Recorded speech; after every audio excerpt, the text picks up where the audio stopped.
ishte njësër probleme është furnizimi me ujë të pishëm në zonat e lehtit të Belenës.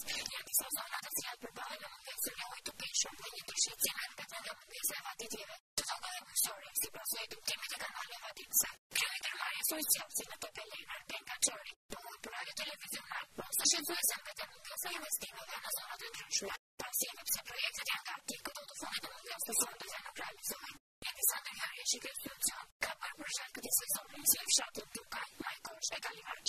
Ujësjellësi i Tepelenës ka në reduksionin e tij edhe 72 fshatra.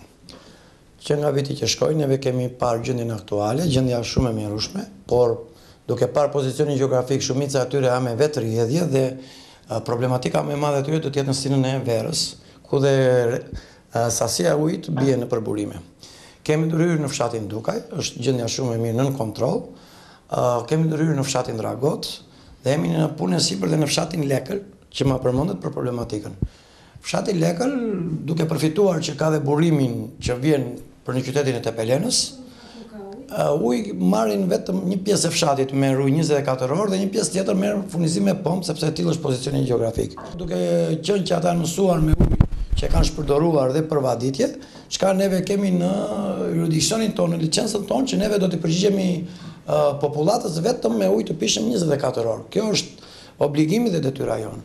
Po ashtu dhe në bashkinë me Maljaj, po ndërhyjmë në fshatin Kalivaç, duke vënë macat, kemi bërë shpërndarjen e rrjetin e brendshëm dhe po vendosim macat, që ai ujë që shkon, secili nga banorët ta marr me 24 orë dhe jo siç merrte me orar 1 orë ose 2 orë në ditë. Në zonën e Kurveleshit po them që do kemi problematik në fshatin Progonat, të cilët edhe pse kanë ujë, po kanë një rrjet të brendshëm të amortizuar.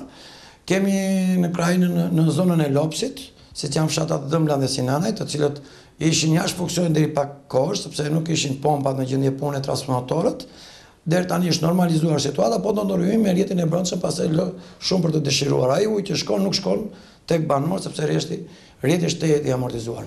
Ne kemi evidentuar të gjitha problemet në këto fshatra dhe hartojmë programe për të ndërhyrë duke bërë projektet e duhura për secilin fshat.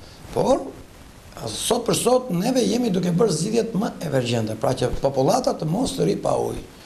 Kemi raste unikale që ne mund të çojmë 80 metër kub ujë në një fshat që është me 50 shtëpi dhe ai ujë nuk ka asnjë orë ujë në ditë që fshati Vasjar, që vuan vetëm për rrjetin e brendshëm. Nëse ai do të kishte rrjet të brendshëm, ai do të kishte ujë 24 orë.